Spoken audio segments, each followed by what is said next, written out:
George Sebastian அவர் பேர். Is 1984 batch IPS officer. மிகச்சிறந்த எக்ஸசைஸ் பண்ணுவார், ஃபிட்னஸ் அப்படி வச்சுப்பார், எக்ஸலன்ட் ஷூட்டர். இன்னைக்கு சிகப்பு நீல லைட் எங்கே பார்த்தாலும் தெரியுது. அது எவ்வளோ தூரம் ஒரு மனுஷனுக்கு கான்ஃபிடென்ட் கொடுக்கும்ன்றது ராத்திரில் தனியாக கொண்டாந்து தெரியும்.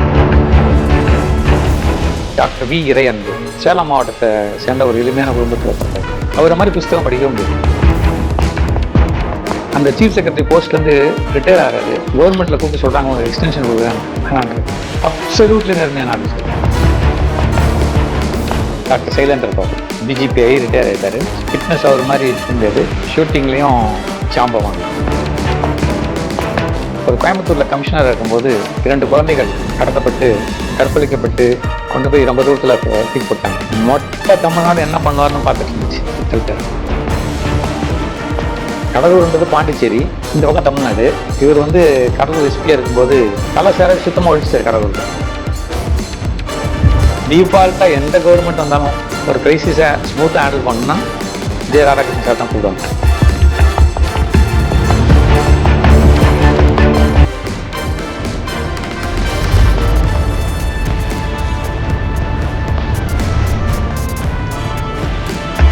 வணக்கம் சார். சென்ற முறை ரியல் சூப்பர் ஸ்டார்ஸ் என்று நீங்கள் பழகிய வேந்த அதிகாரிகள் பற்றி யங்கர் ஜெனரேஷன் இன்ஸ்பிரேஷனுக்காக சொன்னீங்க. அதன் தொடர்ச்சியாக இப்போ நீங்கள் பழகி வேந்த அதிகாரிகள் பற்றி கூறுங்க. ஓகே, அந்த ரியல் சூப்பர் ஸ்டார் அப்படின்னு நம்ம போட்ட காரணம் என்னன்னா, இன்றைய வேலையை தேடி நிறைய மக்கள் வெளிநாட்டுக்கு போகணும்னு நிற்கிறாங்க. ஊறப்பட்ட விசா சார்ஜஸ் என்ன, ஒரு மடிக்கணனி தான் வாழ்க்கையேன்னு வாழ்ந்துட்டு இருக்காங்க. இரவு பகல் பார்க்காத வேறு ஏதோ நாட்டோட பேசிகிட்டு இருக்காங்க, வேறு ஒரு மக்களோட பேசிகிட்டு இருக்காங்க. நம்ம அருகாமையில் கூட ஒருத்தர் இருக்காங்க, அவங்களுக்கு கூட இது கொஞ்சம் சுருக்குன்னு குத்தம். அதெல்லாம் இல்லை. இந்தியாவில் அவ்வளோ வேலை வாய்ப்புகள் இருக்குது. அந்த வேலை வாய்ப்புகளை தேடி போங்க தம்பிங்களா. அரகாசி உத்தியோகம்னாலும் அரசாங்க உத்தியோகம் செய்யுங்க அப்படின்னு தான் சொல்கிறோம். எல்லாத்துக்கும் சொல்கிறோம். அதை கேட்பதுக்கு, அதாவது அடிக்கிற மூலத்தை அடி, கேட்குற கடவுள் கேட்டுக்கிட்டுன்பார் என்ன. அதில் அதான் விஷயம். இப்போ அந்த பதிவில் தொடர்ந்து நான் வரேன். அந்த பதிவில் நீங்கள் நம்ம சாதாரணமாக பேசிகிட்டு இருக்கும்போது சொன்னீங்க, திரு ஜார்ஜ் ஐபிஎஸ்ஸை பற்றி சொல்லுங்கன்னு சொன்னீங்க. அது ஒரு மிக சிறந்த கேள்வி. ஜார்ஜ் செபஸ்டியான் அவர் பேர். Is 1984 batch IPS officer. முதல்ல என்னுடைய 29வது வயசில் நான் அவரை சந்திக்கிறேன். எங்கே சந்திக்கிறேன்னா, அவர் போலீஸ் காலேஜ் பிரின்சிபலாக இருக்கும்போது நான் அவர் போய் ஒரு கிளாஸ் எடுக்கிறேன். அன்அஸ்யூமிங் ஆஃபீஸர். அன்அஸ்யூமிங்னா கவர்மெண்ட்டில் என்ன யூனிஃபார்ம் கொடுக்குறாங்களோ அதே கிளாத்தில் தான் ட்ரெஸ் தைச்சி போட்டிருப்பார்.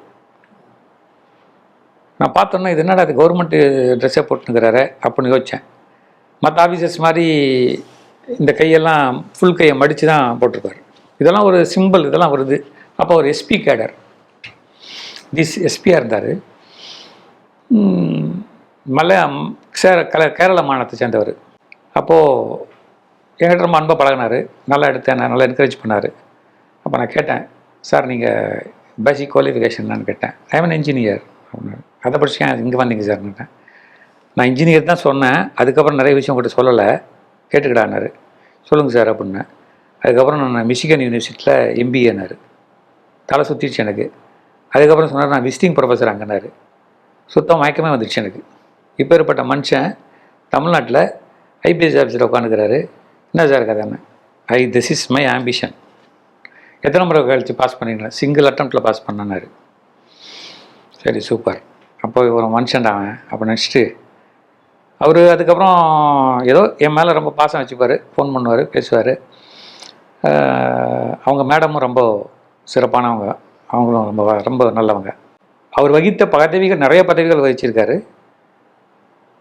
ஒரு பதவி அவர் ரிட்டையர் ஆகும்போது டிஜிபி ரிட்டையர் ஆனார். அதுக்கு முன்னாடி ஒரு பதவி ஏடிஜிபி லாண்ட் ஆர்டர் இருந்தார். மனுஷன் 24/7 ஒர்க் பண்ணுவார். யாருக்குமே இந்த விஷயம் தெரியாது. அடுத்து நான் மிகச்சிறந்த எக்ஸசைஸ் பண்ணுவார், ஃபிட்னஸ் அப்படி வச்சுப்பார். பின்னாடி வரேன் அந்த ஃபிட்னஸை பற்றி. Excellent shooter. எந்த சப்பார்டினேட் ஆஃபீஸர்ஸையும் அவ்வளோ சீக்கிரம் பார்க்க மாட்டார். நான் கேட்பேன், என்ன விஷயம் சார் இதுன்னு. நான் வேலையை செய்யட்டும், அதுக்கப்புறம் பார்த்துக்கலாம் பாரு. எல்லாமே அவர் டேபிளில் இருக்கும். விசிபிள் போலீசிங் அப்படின்னு ஒரு விஷயத்தை என்கிட்ட சொன்னார். நான் இந்த மனுஷனை விசிபிள் போலீஸ் என்ன விசிபிள் இல்லாத இருக்குதுன்னு நினச்சிட்டு அது என்ன சார் அப்படின்னேன். 1 வீக் கழிச்சு வந்து பார் அப்படின்னாரு. சார் அன்னைக்கு ஆரம்பித்த விசிபிள் போலீசிங் தான் இன்றைக்கி சிகப்பு நீல லைட் எங்கே பார்த்தாலும் தெரியுது. புரிஞ்சுங்களா? அது எவ்வளோ தூரம் ஒரு மனுஷனுக்கு கான்ஃபிடென்ட் கொடுக்குன்றது ராத்திரியில் தனியாக போனால் தான் தெரியும். சில நெகட்டிவ் விஷயங்கள்லாம் எல்லா அதிகாரிகளை பற்றியும் வர்றது வந்து அது வந்து ரொம்ப சாதாரண விஷயம். நம்ம எப்பொழுதுமே நெகட்டிவை ரொம்ப போட்டுருவோம். நெகட்டிவாக ரொம்ப போட்டுருவோம். அதெல்லாம் வந்து அது அந்த அந்த நெகட்டிவான விஷயங்களை பற்றி நான் பேசுறதில்லை. ஏன்னு கேட்டால் அது ஒரு பொய்யா கூட இருக்கலாம். என்ன பழுத்த மரம் தான் கல்லடிப்படும். அது மாதிரி அவர் டிஜிபியாக இருந்தார், ரிட்டையர் ஆனார். இன்றைக்குமே அவர் எவ்வளோ சிம்பிளான மனுஷன்னு கேட்டால் அவர் வீட்டில் போனால் வெறும் ஜார்ஜ் தான் போட்டுருவார், போர்டு ஐபிஎஸ்லாம் போட்டுருக்க மாட்டார். ஆல்மோஸ்ட் என்கிட்ட எவ்ரி 2 days ஒன்ஸ் மார்னிங் ஃபோனில் பேசுவார். அந்த ஃபஸ்ட்டு நாள் என்ன கூப்பிட்டாரோ அதே ப்ரொனன்சியேஷன் ஹைராஜ் அப்படின்னு தான் கூப்பிடுவார். என்ன பழகுவதற்கு ரொம்ப எளிமையானவர். அவர் எவ்வளோ கேஸஸை பிடிச்சாங்க, அவர் பீரியடில் என்ன குற்றங்கள்லாம் கம்மியாச்சு, எப்படியெல்லாம் அவர் வந்து இது பண்ணுவார். ஒரு சின்ன விஷயத்தை மட்டும் சொல்கிறேன். ஆரம்பத்தில் சொன்னேன், எக்ஸசைஸ் பண்ணுவார். எல்லா ஆஃபீஸரும் சாயங்காலம் காரில் தானே வீட்டுக்கு போவாங்க. இவர் நடந்து போவார். எங்கேருந்து? வேப்பேரியிலேருந்து நொலம்பூருக்கு நடந்து போவார். என்ன சைக்கிளிங், அதே மாதிரி மிக சிறந்த சைக்கிளிங் பண்ணுவார். ஒரு முறை சைக்கிள் பண்ணி எந்த ஊருக்கு போகிறோன்னு தெரியாது, போய் ஆந்திராவில் போய் அங்கே பிடிச்சிட்டான் அவரை. நீ யாருப்பான்னு. நான் அவர் சென்னை சிட்டி கமிஷனர், அவனுக்கு புரியல. அப்புறம் எனக்கு ஃபோன் பண்ணி சொன்னார், சார் ராஜி, இது எந்த பாஷை சம்சாரிக்கணும்னு எனக்கு தெரியல, நீங்கள் கொஞ்சம் யார்கிட்ட சம்சாரிக்கணும். அப்புறம் எங்கள் சிட்டி கமிஷனர் கூடியான்னு சொல்லிவிட்டு. அதாவது ஃபிட்னஸ், டைமிங் ரொம்ப முக்கியமான விஷயம். அவர்கிட்ட நம்ம ரொம்ப பிடிச்ச விஷயம் என்னென்னா, அவருடைய பீரியடில் கண்டிப்பார், வழியே தண்டிக்க மாட்டார். அவர் பீரியடில் தண்டிக்கவே மாட்டார், திட்டுவார். கண்டிப்பாக இருக்கட்டும். வயர்லெஸ்லாம் வந்து நல்லா பேசுவார். ஆனால் யாரையும் சஸ்பெண்ட் பண்ணுறது அதை அதெல்லாம் நான் கேட்டேன், என்ன சார் இப்படி இருக்கீங்க அப்படின்னா, எல்லோரும் தப்பு பண்ணுவாங்க ராஜ்குமார், கரெக்ட் பண்ணுறது தான் என் வேலை அப்படின்பாரு. ஒரு சிலர் நல்ல ஆஃபீஸர்லாம் அங்கே சொல்லுவோம், இந்த ஆஃபீஸர்லாம் அப்படிங்க போடலாம், மைக்கிலே இப்படி ட்ரான்ஸ்ஃபர்.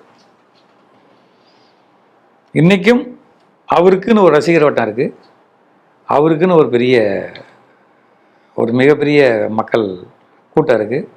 ஏன்னா அவர் நல்லது செஞ்சுருக்கார். எளிமையாக அணுகலாம். நீங்கள் இன்றைக்கும் அணுகலாம். ஃபோன் பண்ணி கட் பண்ணோன்னா அடுத்த நிமிஷம் ஒரு லைனில் வருவார். அதான் மிஸ்டர் ஜார்ஜ். அடுத்து வந்து ரொம்ப இன்ஸ்பிரேஷனுக்கு நான் ரொம்ப டெய்லியே அவரை பற்றி அவருடைய பேச்சையும், அவருடைய நான் சொல்ல போகிற ஆஃபீஸரோட பேச்சையும், அவருடைய நாலேஜையும் நான் ரொம்ப லைக் பண்ணுவேன். இவரை பற்றி சொல்கிற காரணம் என்னன்னா, கடைசியில் சொல்கிறேன், அதை ஏன் சொல்கிறேன் அப்படின்னு. அவர் வந்து டாக்டர் வி இறை அன்பு, டாக்டரேட்ன்றது லிட்ரேச்சரில் வாங்கினார். அவர் பிஹெச்டி டாக்டரேட். சேலம் மாவட்டத்தை சேர்ந்த ஒரு எளிமையான குடும்பத்தில் பிறந்தவர். அவரை மாதிரி புஸ்தகம் படிக்கவே முடியாது. 2021 அவர் வந்து சீஃப் செக்ரட்டரி ஆஃப் தமிழ்நாடு ஆகிறாரு. எந்த பதவியும் அவர் தேடி போனதே கிடையாது லைஃப்பில். எனக்கு வந்து ஆல்மோஸ்ட் கண்ணில் தண்ணியே வந்த ஒரு விஷயம் என்னென்னா, அந்த சீஃப் செக்ரட்டரி போஸ்ட்லேருந்து ரிட்டையர் ஆகிறாரு. கவர்மெண்ட்டில் கூப்பிட்டு சொல்கிறாங்க, உனக்கு எக்ஸ்டென்ஷன் கொடுக்குறான்னு. வேணான்றார். அப்சல்யூட்லி நேர்மையான ஆஃபீஸர். நீங்கள் ஒரு ஸ்பீச்சை கேட்டு பாருங்கள். அவருடைய காலகட்டத்தில் அந்த காலகட்டத்தில் அவர் வந்து என்ன பண்ணியிருக்காருன்னு கேட்டால் 15th ரேங்க் வாங்கிக்கிற ஐஏஎஸில் ஆல் இண்டியாவில். மிகப்பெரிய சாதனை அது, மிகப்பெரிய சாதனை. 1987 சேலத்தில் பிறந்து ஒரு எளிய குடும்பத்தில் படித்து என்ன பண்ணியிருக்காரு. ஈ நெவர் லைக் எனி நான்சென்ஸ். அன்பாக வந்து தவிர்த்துருவார். அவருடைய நோக்கமே வந்து யங் ஜென்ரேஷன்ஸ் நல்லா வந்து வரணும், அதுக்கு இறை அன்பு ஏதாவது செய்யணும். பெரிய லைப்ரரி வச்சுருக்காரு. It is accessible by anybody. அவருடைய வரலாற்றை நீங்கள் படிக்கணும், படித்து பார்க்கணும். படித்து பார்த்து அதுலேருந்து கியூ எடுத்து இப்படிலாம் இருந்தவங்களாம் இன்றைக்கி நம்மளால் பேசப்படுறாங்க. எளிமையாக இருப்பார். என்ன, நான் பலமுறை அவரை தூரத்துலேருந்து பார்த்து வியந்திருக்கேன். நோ சொல்கிறதுக்கு ரொம்ப தைரியமாக நோ சொல்லுவார். நான் ரொம்ப சாஃப்ட் ஸ்போக்கன், ரொம்ப நீட்டாக இருப்பார். எந்த அதிகாரியும் எனக்கு தெரிஞ்சு என்னுடைய இத்தனை வருஷம் சர்வீஸில் ஒரு எக்ஸ்டென்ஷன் கவர்மெண்ட் ஆஃபர் பண்ணி, கவர்மெண்ட்டோட ராஜ்பவன் ஆஃபர் பண்ணி வேணாட்டார், ஏன்னா அப்படின்னு போயிட்டார். ஸோ இவர் ஒரு பெரிய இது. அடுத்து எனக்கு ரொம்ப ரொம்ப பிடித்த ஆஃபீஸர், டெய்லி தூங்குறதுக்கு முன்னாடி ஒரு தாட்டி அவரை பார்த்துருவேன், அவர் போட்ட வீடியோவை. அவர் பேர் வந்து டாக்டர் சைலேந்திர பாபு. டிஜிபிஐ ரிட்டையர் ஆகிட்டார். முக்கியமான காலகட்டங்களில் இருந்தார். அவர் வகிக்காத பதவியே கிடையாது. Excellent officer. Agriculture graduate, Kanyakumari Nagercoil மாவட்டத்தை சேர்ந்தவர்.